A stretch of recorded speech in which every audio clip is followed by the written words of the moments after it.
आपको अपनी जिंदगी में जब कभी भी छोटी से छोटी या बड़ी से बड़ी कोई भी परेशानी आ जाए तो भगवत गीता के ये 30 उपदेश उस वक्त पे आपको बहुत काम आएंगे। ये पवित्र विचार आपके लिए समझना और उसे अपने जीवन में अनुकरण करना बहुत ही आवश्यक है। और ये 30 उपदेश 30वें से शुरू होकर पहले उपदेश पे समाप्त होगी। इसलिए वीडियो को आखिर तक पूरा ध्यान से सुने ताकि आपके भी जीवन में कल्याण हो सके। गीता का 30वां उपदेश है अश्वमेव भुक्तव्यम कृतम कर्म शुभाशुभम। इसका मतलब है कि आपने कोई भी कर्म किया हो उसका फल आपको जरूर भोगना पड़ेगा। अगर आपने अच्छे कर्म किए हैं तो वो जाने अनजाने में किसी मुश्किल वक्त पे आपको वो अच्छे कर्म उस मुश्किल वक्त से बचा ही लेंगे। अगर आपने गलत कर्म किए हैं, पाप किया है, तो उसकी सजा भी आपको जरूर मिलेगी। तो इंसान कितना ही छुप कर कर्म करे, चाहे वो कितना ही चालाकी से कर्म करे, लेकिन कहते हैं ना, उस परमात्मा के ईश्वर के चारों तरफ कैमरे लगे हुए हैं। हमारे एक एक कर्म पर वो प्रकृति, वो परमात्मा अपनी दृष्टि बनाए रखते हैं। हमारे एक एक कदम का हिसाब होता है। इसे हम एक कहानी से समझाते हैं। एक गांव में 2 मित्र रहते थे। उन दोनों ने विचार किया, इस गांव में हम धन नहीं कमा पा रहे हैं। वो दोनों धन कमाने के लिए शहर चले गए। कुछ वर्ष वहां रहकर उन्होंने काफी धन कमाया। फिर सोचा कि अब हम अपने घर वापस चलते हैं, और हमने अच्छा खासा धन कमा लिया है। उस समय पे यातायात की इतनी सुविधाएं नहीं होती थीं। वो अपने बैलों पर ही यात्रा कर रहे थे। चलते चलते मार्ग में रात हो गए तो उन्होंने विचार किया कि आज रात हम यहीं विश्राम करते हैं। एक मित्र ने कहा कि मैं यहां पर रहकर धन की रक्षा करता हूं, तुम बाजार जाकर भोजन की व्यवस्था कर लो। जब वो मित्र बाजार गया तो उसके मन में पाप आ गया। उसने सोचा कि इतना पैसा हमने कमा लिया है, अगर मैं इसको यही जंगल में मार दूं तो सारा पैसा मेरा हो जाएगा, नहीं तो मुझे इसका आधा धन इसको देना पड़ेगा। मन में ये खोट आने पर उसने अपने मित्र के खाने में जहर मिला दिया, और जब वो खाना लेकर के अपने मित्र के पास गया, उसका मित्र वो जहर वाला खाना खाकर वहीं पर उसकी मृत्यु हो गई। वो व्यक्ति सारा धन लेकर के अपने घर वापस आ गया। फिर उसके घर में पुत्र ने जन्म लिया। जब उसका बेटा पैदा हुआ तो वो बहुत ही बीमार रहता था। उसने अपने जीवन में जो कुछ भी धन कमाया था उसका वो सारा धन अपने बेटे के इलाज में ही खत्म हो गया। बेटा बड़ा होता गया और इसका धन नष्ट होता गया। जब उसका बेटा थोड़ा और बड़ा हो गया तो उसके पिता ने पूछा कि बेटा, तू इतना बीमार क्यों रहता है? तू ठीक क्यों नहीं होता? मैंने अपनी जिंदगी का सब कुछ तुझ पर लगा दिया है, फिर भी तेरी तबीयत ठीक नहीं रहती। तो उसके बेटे ने बोला, कौन सा बेटा और कौन सा पिता? मैं तो तेरा वही मित्र हूं जिसको तूने जंगल में जहर देकर मार दिया था। मैंने अपना वही हिसाब पूरा करने के लिए तेरे पुत्र के रूप में तेरे ही घर में आया हूं। अब मेरा तेरा हिसाब बराबर। अब मेरा जीवन यहीं समाप्त होता है। तो गीता का उपदेश हमें यही सिखाता है, कोई अपने आप को कितना भी चालबाज समझता हो, होशियार समझता हो, लेकिन अगर उसने गलत कर्म किया है, चाहे आज नहीं तो कल उसे उसका फल भोगना ही पड़ता है। कोई भी व्यक्ति अपने किए हुए कर्म से बिना उसको भोगे कभी छूट नहीं सकता। गीता का 29वां उपदेश है कि आपके सारे दुखों का कारण किसी को अपना मानना है। आप कभी गौर करना, आपकी जिंदगी के सारे दुख, सारी तकलीफें, सारी चिंताएं वहीं से आते हैं जहां आपका अपमान होता है कि ये मेरा है, ये मेरा अपना है। यहीं से आपकी जिंदगी में दुख का आना शुरू हो जाता है। इसे एक छोटी सी कहानी से समझते हैं। एक व्यक्ति के पास एक बहुत बड़ा महल था। उसने जिंदगी भर की सारी संपत्ति लगाकर उस महल को बनाया था। आसपास के शहरों के कई लोग उसके महल को देखने आते थे। कई बड़े बड़े सेठ उसके महल को खरीदने की कोशिश करते थे। इसलिए वो महल उसका अहंकार हो गया, उसके जीने की वजह था। उसका उस महल से बहुत लगाव था। एक दिन उसके महल में आग लग गई और वो कहीं बाजार गया हुआ था। जब वो घर लौट कर आया तो उसने देखा कि उसका महल तो आग में जल रहा है। अपने घर को आग में जलता हुआ देखकर उसे इतना दुख हुआ। उसने कहा, अगर ये महल नहीं रहेगा तो मैं भी जिंदा नहीं रहूंगा। अगर मेरा महल ही जलकर राख हो जाएगा तो मैं जी कर क्या करूंगा। वो भी उसी आग में छलांग लगाने की कोशिश करने लगा तो किसी दूसरे व्यक्ति ने उसे रोक लिया और कहा कि भाई, ये जो तुम्हारा महल है, इस महल को तुम्हारे कल बेटे ने किसी और को बेच आया है। जब उसे पता चला कि ये महल अब मेरा नहीं किसी और का हो चुका है तो उसकी सारी चिंता खत्म हो गई। जैसे और लोग उस जलते हुए महल को देखकर तमाशा देख रहे थे, वैसे ये भी खड़ा हो गया। इतने ही देर में उसका बेटा आया। वो अपने बेटे को देखकर बहुत खुश हुआ। उसे आशीर्वाद देने लगा कि तेरे जैसा बेटा तो बहुत भाग्य वाले माता पिता को मिलता है। तुमने तो मेरी जिंदगी बचा ही ली। आज इस घर में आग लग रही थी और तूने कल ही इसका सौदा कर दिया। वो अपने पिताजी से कहने लगा कि पिताजी, इस महल के सौदे के लिए बात तो करने गया था, पर सौदा कभी पक्का हुआ ही नहीं है। जब उसके पिता ने यह सुना कि अभी इस महल का सौदा हुआ ही नहीं है तो वो दोबारा से फूट फूट कर रोने लगा और अपनी छाती पीटने लगा। महल वही है, इंसान वही है, लेकिन जब महल मेरा है तब वो दुख भी देता है, खुशी भी देता है। लेकिन जब वो मेरा नहीं है, उससे मेरा कोई रिश्ता नहीं है, तो सारे दुख खत्म हो जाते हैं। ऐसे ही जिंदगी में जब किसी जगह, किसी इंसान को, किसी रिश्ते को, किसी काम को हम अपना मान लेते हैं, मेरा मान लेते हैं, वो वहीं से सारे दुखों की शुरुआत होती है, वहीं से हर तकलीफ की शुरुआत होती है। तो श्रीमद् भगवद गीता का ये 29वां उपदेश यही कहता है कि आप जैसे ही किसी को अपनी जिंदगी जीने की वजह मान लेते हो, इसके बिना तो मैं जी ही नहीं सकता, तो फिर वो चीज, वो इंसान, वो काम आपको बहुत दुख देता है।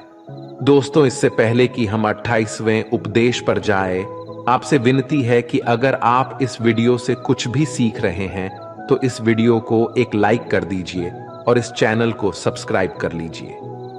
तो फिर चलिए आगे बढ़ते हैं। गीता का 28वां उपदेश है कि आज मैं जियो। हल्की चिंता करना छोड़ दो। जो भी व्यक्ति अपनी बीते हुए कल या अपने आने वाले कल में खोया हुआ रहता है, वो जिंदगी में कभी खुश नहीं रह सकता। आपको जिंदगी में खुशी सिर्फ और सिर्फ तब मिल सकती है जब आप वर्तमान में जी सके, आज के आनंद को जी सके। बीते हुए कल और आने वाले कल का कोई वास्तविक अस्तित्व नहीं होता। वो सिर्फ आपकी बुद्धि और आपके विचारों में होता है। उसे सिर्फ आप अपने मन के अंदर और बुद्धि के अंदर जीते हैं। उसकी कोई वास्तविकता इतनी नहीं होती। उसे सिर्फ आप अपने मन के अंदर और बुद्धि के अंदर जीते हैं। लेकिन जिससे आप वास्तविकता में जीते हैं, वो आपका आज होता है, वो आपका चल रहा पल होता है। अगर आप अपने मन और बुद्धि को अपने भूतकाल और भविष्य काल में अटका कर रखेंगे तो याद रखना, आप कभी खुश नहीं रह पाएंगे। और अगर जिंदगी में खुश रहना चाहते हैं तो आज में और इसी पल में जीना सीखें। गीता का 27वां उपदेश है कि जो आपके साथ अधर्म करे, पाप करे, गलत करे, उसे दंड जरूर देना चाहिए। अगर आप उसे सहते हैं तो वो आपके साथ और गलत करता रहेगा। अगर आप उसे सहते हैं तो उसके पाप में आप भी भागीदार हो जाएंगे। अर्जुन श्री कृष्ण से कहने लगे कि जिनसे मैं युद्ध करने जा रहा हूं, ये सब मेरे भाई हैं, मेरे गुरुजन हैं। मैं इनके सामने कैसे हथियार उठाऊं, इनको कैसे मारूं? तो भगवान श्री कृष्ण ने अर्जुन से कहा कि जिन्हें तुम अपना मानते हो वो सभी अधर्मी हैं, वो पाप के पक्ष में खड़े हैं। और अगर तुम इनका वध नहीं करोगे, युद्ध नहीं करोगे, तो समाज में और भी पाप बढ़ जाएंगे। क्योंकि जब कोई ऐसे पापियों को नहीं रोकता है तो ये और भी ज्यादा पाप करते हैं। ऐसे ही जब आपके साथ कोई गलत करता है, आपको चोट पहुंचाता है, दुख पहुंचाता है, और वही आप चुपचाप रहते हो, तो उससे सामने वाले का मनोबल बढ़ जाता है। वो आपको कमजोर समझने लगता है और आपके साथ गलत करने का वो अपना हक समझने लगता है। लेकिन जब आप उसके गलत व्यवहार को, उसके अधर्म को रोक लेते हैं, उसका विरोध करते हैं, तब वो अपनी सीमा में रहना सीख जाता है। और यही कलयुग है। अगर इस जमाने में आपको खुश रहना है तो आपको अपनी रक्षा खुद ही करनी होगी। कोई आपके साथ गलत करे तो उसको कभी नहीं सहना रहना चाहिए, बल्कि उसका सामना करना चाहिए। गीता का 26वां उपदेश है कि किसी से भी हद से ज्यादा मोह कभी नहीं करना चाहिए। जिससे भी आप सबसे ज्यादा मोह लगाओगे, देखना वो आपको अवश्य रुलाएगा। मोह की वजह से ही आप किसी के पीछे मरते रहते हैं। मोह की वजह से ही आपको कई बार अपमान भी सहना पड़ता है, और कई लोगों को मोह की वजह से ही अपना अपमान दिखता भी नहीं है कि सामने वाला मेरी इज्जत तक नहीं कर रहा और मैं इसके पीछे मरा जा रहा हूं। वो आपकी आंखों पे ऐसी पट्टी लगा देता है कि आपको सच और झूठ दिखाई ही नहीं देता। आपको किसी इंसान का चेहरा दिखाई नहीं देता। आप जो देखते हैं, जो सुनते हैं, उसी पर यकीन करने लगते हैं, फिर चाहे आपको कितना ही दर्द मिल रहा हो। अगर आप किसी इंसान को ठीक से समझना चाहते हैं, उसकी सच्चाइयों को जानना चाहते हैं, तो उसके लिए बहुत जरूरी है कि आप उसके मोह से जल्द बाहर आ जाएं। आपका मोह आपको दुख देता है। जिस दिन मोह खत्म, उस दिन आपको किसी भी रिश्ते से कोई दुख नहीं मिल सकता, क्योंकि आपको फिर कोई फर्क ही नहीं पड़ेगा। गीता का 25वां उपदेश यह है कि आप वो मत करो जो सभी करते हैं, बल्कि वो करो जो आपके लिए सही है। स्वधर्मम निधनम श्रेय भारत धर्मो भयावह। श्री कृष्ण ने अर्जुन से कहा कि एक जो तेरा कर्तव्य है, जो तेरे लिए सही है, जो तुझे करना चाहिए वो कर तू। कभी भी वो काम मत कर जो दुनिया कर रही है। क्योंकि अर्जुन श्री कृष्ण से कहने लगा कि ऐसे भयंकर युद्ध में पढ़ने से अच्छा है कि मैं सन्यासी बन जाऊं। तो श्री कृष्ण ने अर्जुन से कहा कि सन्यासी बनना तेरा कर्म नहीं है, तेरा धर्म नहीं है, क्षत्रिय है तू। कर्म और तेरा धर्म यही है कि तू अधर्म का नाश कर, धर्म की रक्षा कर। ऐसे ही हर इंसान का एक अलग कर्तव्य होता है, एक अलग ही मार्ग होता है। तो कभी भी उस मार्ग पर मत जाना जहां सारी भीड़ जा रही हो। कभी भी वो काम मत करो जो दुनिया करती है, कि आजकल का ये ट्रेंड हो गया है, ये फैशन हो गया है, सब करते हैं इसलिए हम भी कर रहे हैं। सारी भीड़ यही काम कर रही है इसलिए हम भी कर रहे हैं। अगर आप वो करोगे जो भीड़ कर रही है, तो आप भी उसी भीड़ में कहीं खो जाओगे।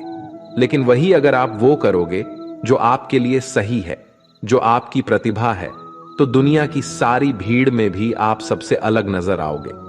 गीता का 24वां उपदेश है कि जिंदगी में धोखा अपने ही देते हैं, क्योंकि उनको आपकी कमजोरियों का पता होता है। बाहर वाला आपको धोखा नहीं दे सकता, क्योंकि उसको आपके बारे में पता ही नहीं है कि आपको चोट कहां पहुंचानी है। लेकिन जो आपका अपना है, आपका खास है, उसे बहुत गहराइयों से पता होता है कि इसकी कमजोरी क्या है। ऐसा क्या करें जिससे इसको दर्द पहुंचाया जा सके, जिससे इसको हम नीचा दिखा सकते हैं, इसको चोट पहुंचा सकते हैं। ये कलयुग है, इसमें बाहर वालों से नहीं, जो हमारे अपने हैं ना, उनसे ही सावधान रहना होता है। महाभारत का युद्ध दो अलग अलग राज्यों में नहीं हुआ था, बल्कि एक ही परिवार के भाइयों में हुआ था। सभी आपस में एक ही वंश के लोग थे। कितनी बार दुर्योधन ने जहर देकर भीम को मारना चाहा। न जाने कितनी बार दुर्योधन ने पांडवों को जान से मारने की कोशिश की। वो उसका कोई पराया नहीं था, बल्कि उसका भाई था। सारी लड़ाइयां घर के अंदर ही होती हैं। बाहर कौन लड़ेगा? हमसे घर में ही सारे झगड़े होते हैं। तो आपको चोट सिर्फ वही लोग पहुंचा सकते हैं जो आपके अपने हैं। आपको धोखा सिर्फ वही लोग दे सकते हैं जो आपके अपने हैं। गीता का 23वां उपदेश है, जो इंसान अपनी रक्षा खुद नहीं कर सकता, उसकी रक्षा भगवान भी नहीं कर सकते। श्री कृष्ण अर्जुन से कहते हैं कि तस्मात् सर्वेषु कालेषु मामनुस्मर युध्य च, यानी कि हे अर्जुन, तू हर काल में मेरा स्मरण करते रहना और युद्ध भी करते रहना।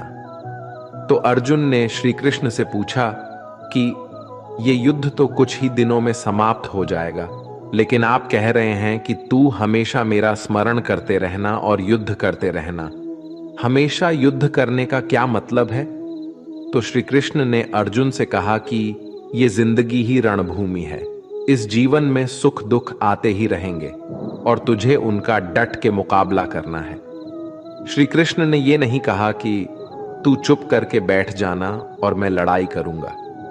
बहुत गहराई है गीता के ज्ञान में। हमारे जीवन की डोर भी संभाल के ईश्वर बैठे हुए हैं, लेकिन युद्ध हमें ही करना है।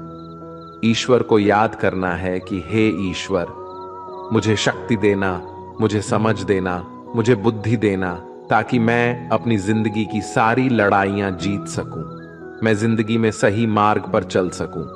लेकिन आपको अपनी लड़ाई खुद ही लड़नी पड़ती है। जो लोग ये कहते हैं कि हम कुछ नहीं करेंगे, सभी ईश्वर करेंगे, तो कहते हैं कि आलसी इंसान को देखकर तो भगवान भी घबरा जाता है। ये कुछ नहीं करेगा। भगवान ने बुद्धि दी है, समझ दी है।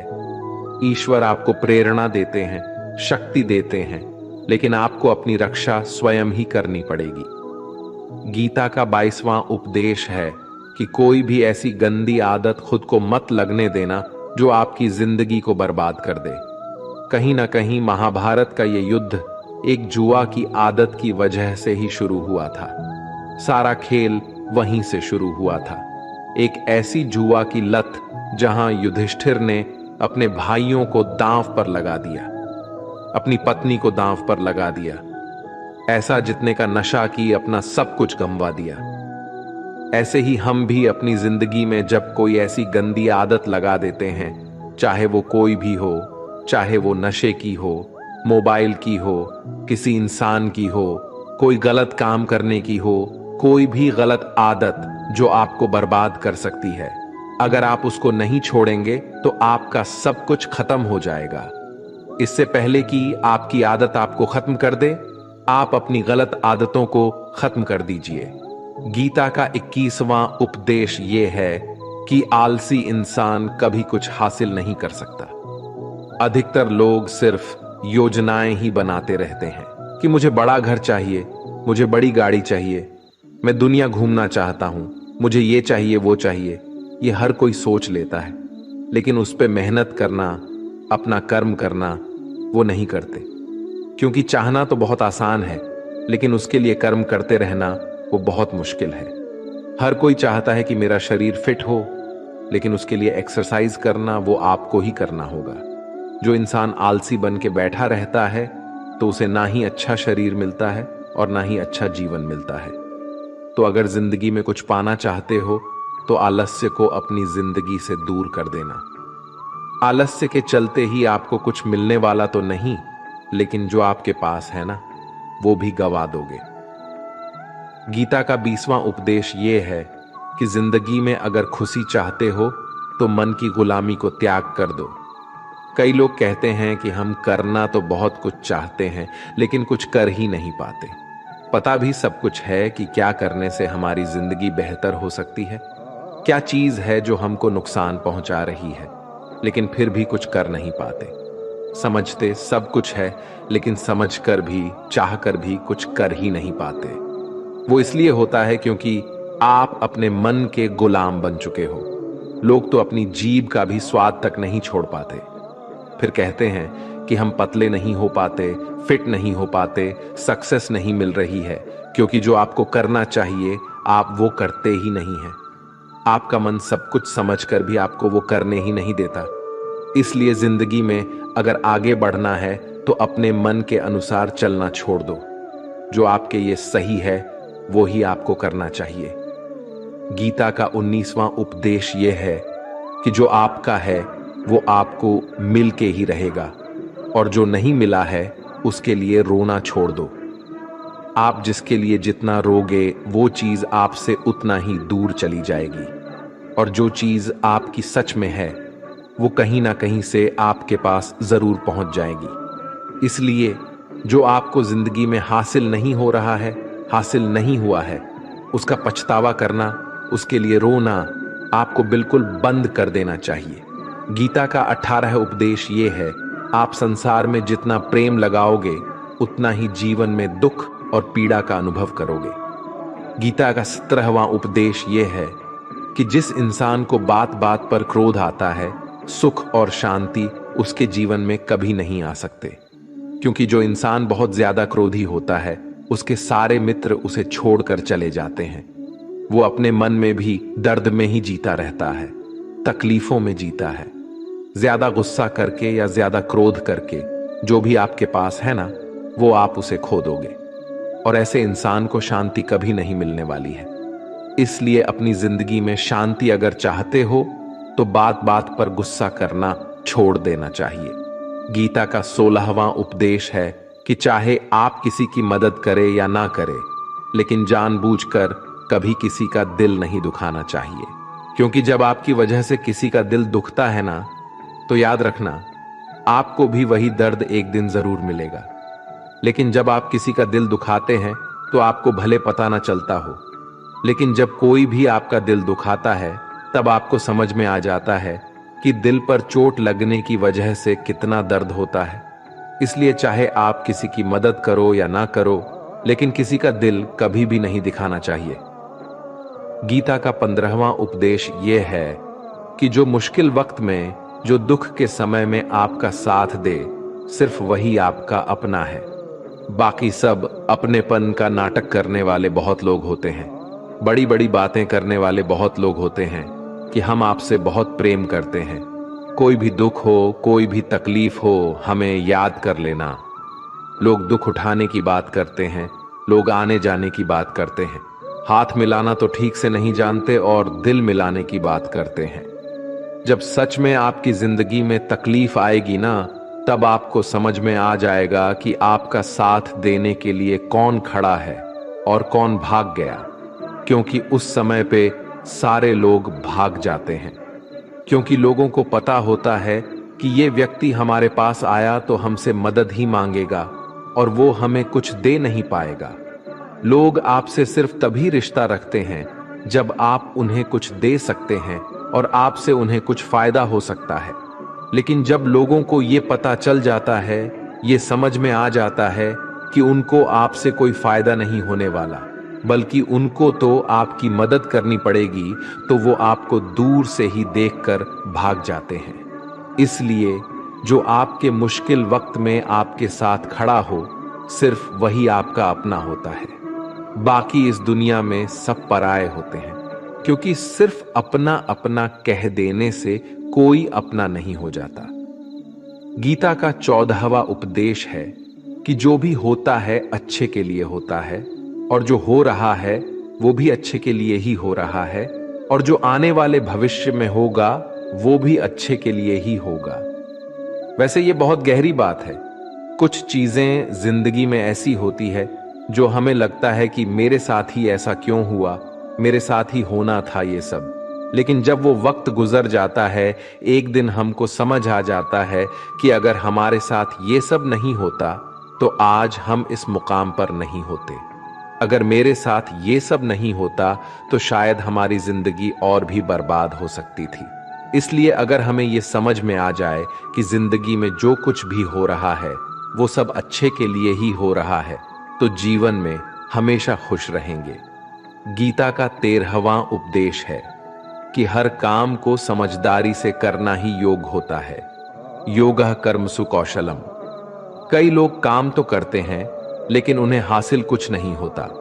बहुत लोग कहते हैं कि हम तो मेहनत बहुत करते हैं, तब भी जिंदगी में सफलता हासिल नहीं हो रही है।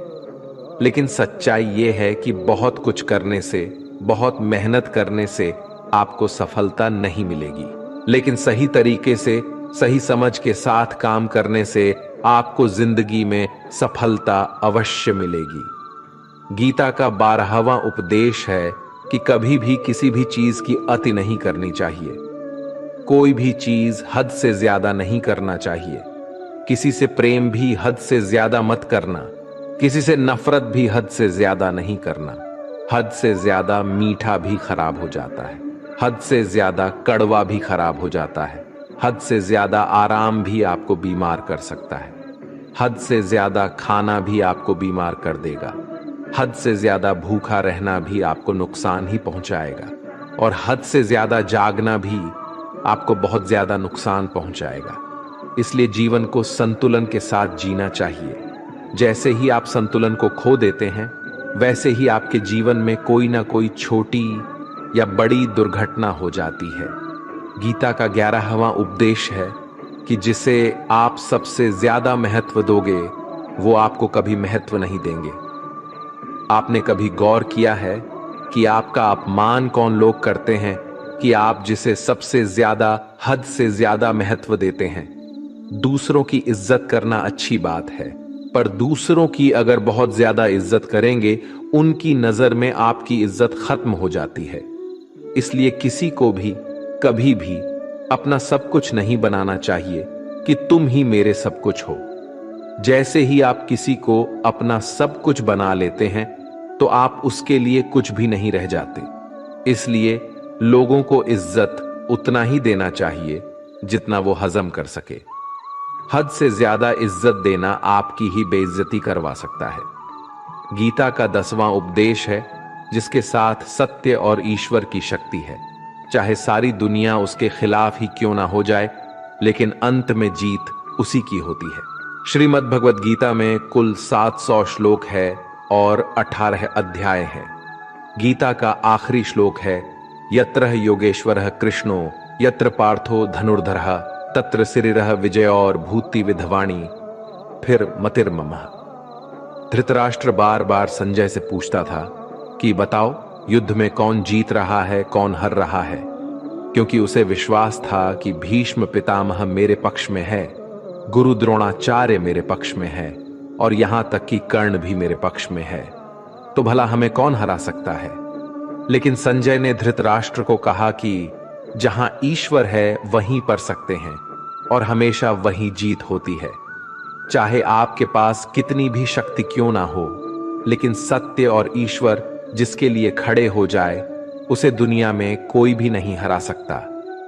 गीता का 9वां उपदेश है कि किसी पर भी आंखें बंद करके भरोसा नहीं करना चाहिए। जैसे महाभारत की कथा में दुर्योधन ने कितनी बार षड्यंत्र करके पांडवों को मारने की कोशिश की, आग में जलाने की कोशिश की, पर वो धर्म पर चलने वाले लोग बार बार उसकी बातों में आ गए।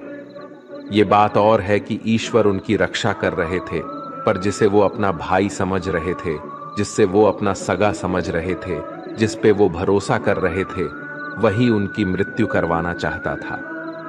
इसलिए भरोसा करते समय अपनी आंखें जरूर खुली रखनी चाहिए। गीता का 8वां उपदेश है कि जीवन में वैसे तो लड़ाई झगड़े से बचना चाहिए, लेकिन जब बात आपके चरित्र, सम्मान और अधिकार की हो, तो लड़ना भी चाहिए। अर्जुन भी महाभारत का युद्ध करना नहीं चाहते थे, क्योंकि सामने उसके अपने खड़े थे। लेकिन श्री कृष्ण ने उन्हें उपदेश दिया कि यहां पर बात लड़ाई की नहीं है, तेरे सम्मान की है, तेरे चरित्र की है, तेरे अधिकार की है। जो द्रौपदी के साथ कौरवों ने भरी सभा में अपमान किया, उसे नग्न करने की कोशिश की, इतना बड़ा अधर्म किया, वो तुम्हें कभी नहीं सहना चाहिए। इसलिए बात जब आपके चरित्र पर आ जाए, आपके सम्मान पे आ जाए, तो चाहे वो अपना ही क्यों ना हो, आपको उसके साथ अवश्य ही लड़ना चाहिए। गीता का 7वां उपदेश है कि चाहे कितना भी बुरा वक्त आ जाए, लेकिन जो इंसान जिंदगी में कभी हिम्मत नहीं हारता, वो सब कुछ हासिल कर सकता है। जब पांडव लोग जुए में सब कुछ हार गए, उनको 12 साल के लिए वनवास मिला और 1 साल के लिए अज्ञातवास। वो भिक्षा मांग के अपनी जिंदगी को पालते थे, भयानक जानवरों के बीच जंगलों में भटकते रहते थे। लेकिन इतना मुश्किल वक्त झेलने के बाद भी आखिर में विजय उन्हीं की हुई, क्योंकि उन्होंने अपने अंदर कभी हिम्मत नहीं खोई। ऐसे ही आपकी जिंदगी में कितना ही मुश्किल वक्त क्यों ना आ जाए, लेकिन आपके अंदर अगर हिम्मत है तो जीत आपकी अवश्य होगी। गीता का 6ठा उपदेश है कि जो किसी और का है, उस पर कभी अधिकार अपना नहीं जमाना चाहिए, कभी कब्जा नहीं करना चाहिए। जब शकुनी ने षड्यंत्र करके पांडवों को हस्तिनापुर से अलग करवा दिया, एक राज्य दे दिया जहां की भूमि भी बंजर थी, जहां और कुछ नहीं हो सकता था, लेकिन पांडवों ने उस शहर को इतना सुंदर बना दिया, इतना वैभवशाली बना दिया कि हस्तिनापुर भी उसके आगे फीका लगने लगा और उसके वैभव को और सुख को देखकर दुर्योधन अंदर ही अंदर जलता था और इसलिए उसने कई षड्यंत्र करके उनका वो खांडव प्रस्थ भी उनसे छीन लिया। जो चीज उनकी नहीं थी उस पर भी कब्जा किया। तो उसका आखिर में परिणाम यही हुआ कि जो चीज उनके पास थी वो भी उसके पास नहीं रही, उसे गंवाना पड़ गया। इसीलिए जो आपका नहीं है कभी उस पर अधिकार नहीं जमाना चाहिए। गीता का 5वां उपदेश है कि वो इंसान जिंदगी में सफल माना जाएगा जो अंदर से हमेशा खुश रहता है। बाहर से तो सभी खुश दिखाई देते हैं, लेकिन अंदर से इंसान अशांति से भरा रहता है। बहुत पैसा कमा लिया, कामयाबी हासिल कर ली, लेकिन वो कामयाबी असली नहीं। असली कामयाबी तब मानी जाएगी जब आपका मन खुश रहता हो। गीता का 4था उद्देश्य यह है कि आप जैसा अन्न खाओगे वैसा ही आपका मन और आपकी बुद्धि होगी। अब वैसा ही कर्म करोगे और वैसा ही आचरण करोगे। सात्विक अन्न खाओगे तो आपका मन भी सात्विक होगा, सात्विक व्यवहार भी करोगे, सोच भी आपकी अच्छी होगी। श्री कृष्ण ने भागवत गीता में सात्विक, राजसी और तामसी इन तीनों आहारों का विस्तार से वर्णन किया है कि क्या खाना चाहिए, क्या नहीं खाना चाहिए। पर इसका निचोड़ यही है कि जो मनुष्य सात्विकता से भोजन करता है उसे जीवन में सुख और शांति अवश्य मिलते हैं। गीता का 3रा उपदेश है कि बुरा इंसान कभी अपनी बुराई नहीं छोड़ेगा। चाहे आप उसके साथ कितना भी अच्छा चलो, वो आपको तकलीफें अवश्य ही देगा। इसलिए जो जैसा है आप उसके साथ वैसा ही व्यवहार करें। बुरे इंसान के साथ आप कितना भी अच्छा बन जाओ, वो कभी अच्छा नहीं बनने वाला। दुर्योधन जंगल में पांडवों को मारने के लिए गया था, लेकिन वहां पर भी लोगों ने दुर्योधन को पकड़ लिया। उसका मित्र कर्ण भी उसे छोड़कर भाग गया। वो भील दुर्योधन को मार देना चाहते थे, लेकिन युधिष्ठिर अपने भाई की रक्षा करने के लिए वहां पहुंच गया और उसके जीवन की रक्षा की। लेकिन उसके बाद क्या हुआ? वो हमेशा पांडवों को नुकसान ही करता रहा। इसलिए अगर कोई इंसान बुरा है, उसके साथ आप ज्यादा अच्छा बनने की कोशिश ना करो। जो जैसा है उसके साथ वैसा ही व्यवहार करो। गीता का 2रा उपदेश है कि मृत्यु से डरना व्यर्थ है। हर व्यक्ति के मन में मृत्यु का भय होता है। इस संसार का जब से निर्माण हुआ है तब से जन्म मृत्यु का चक्र चला आ रहा है। यह प्रकृति का नियम है। इस सत्य को स्वीकार करके भय मुक्त होकर आज में जीना चाहिए। किसी को भी आने वाले पल के बारे में कुछ नहीं पता होता, लेकिन इस संशय में भयभीत रहने से जीवन नहीं दिया जा सकता। गीता का पहला उपदेश है कि जो इंसान अपने कर्मों को समय पर खत्म नहीं करता, समय की कद्र नहीं करता, उसकी जिंदगी का सारा समय व्यर्थ ही समाप्त हो जाता है, क्योंकि समय ही आपका जीवन है। अगर आप अपने समय को व्यर्थ में नष्ट करते रहेंगे और उसे गवाह देंगे तो आपको जीवन में कुछ भी हासिल नहीं होगा। अगर कुछ जिंदगी में पाना चाहते हैं तो समय की कदर अवश्य करना सीखो। जो भी व्यक्ति गीता के इन 30 उपदेशों को रोज सुनेगा, समझेगा, तो जिंदगी की कितनी भी मुश्किल से मुश्किल घड़ी क्यों ना आ जाए, उसे ऐसे मुश्किल वक्त में भी रास्ता अवश्य मिलेगा। दोस्तों, अगर आपने इस वीडियो से कुछ भी सीखा हो तो इस वीडियो को एक लाइक कर दीजिए और कमेंट में जय श्री राधे कृष्णा अवश्य लिखिए। और इस चैनल पर नए हैं तो चैनल को सब्सक्राइब करके नोटिफिकेशन बेल आइकॉन को ऑल पर सेलेक्ट कर लीजिए। धन्यवाद। जय श्री कृष्णा।